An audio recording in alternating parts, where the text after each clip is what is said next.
Hey guys, how's it going? Aaron here. So we've been talking about whether we want to include inside jokes, and I have nothing to add to that. I agree with what Robert and Josh said. So,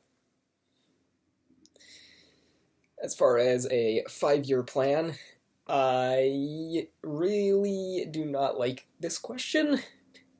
I have always hated when people ask me to come up with a 5-year plan because there has never been a point in my life where I knew where I wanted to be in 5 years. 5 years ago, I could not have imagined myself being here.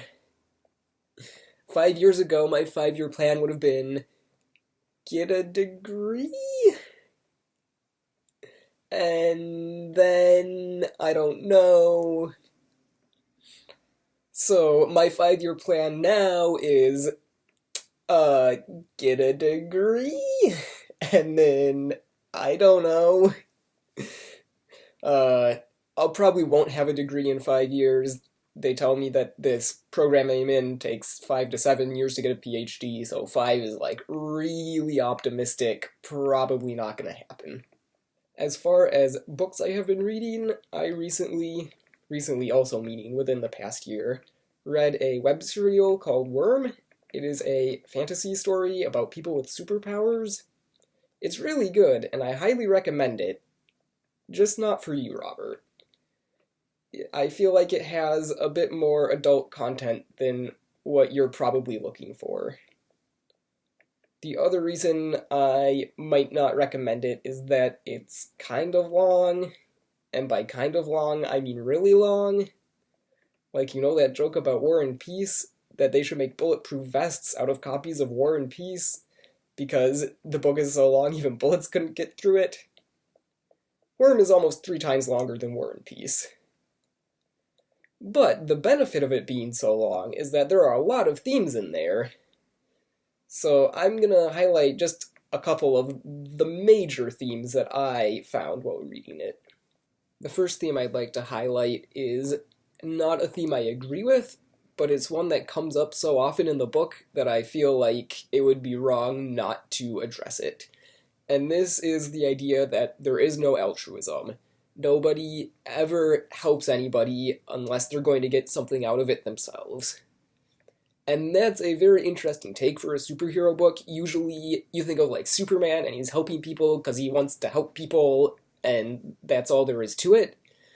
But this book is very different. Everybody, all of the superheroes who are trying to save people, they're all doing it to either get some kind of fame out of it, or because there's one character I remember that was helping people because they felt obligated to help people because they had powers. And so nobody in this book is doing anything good out of the goodness of their heart. And I disagree with that, but it's something that comes up again and again, that everybody is selfish and nobody really wants to help. The other theme I'd like to highlight is the ends justifying the means. Often in this book, the main character will have a goal in mind of trying to help a specific person, but while trying to help them, they will often do lots of harm along the way. And so this question gets raised a lot about whether or not the main character is a good person. Did the harm they do along the way outweigh the good they did in the end?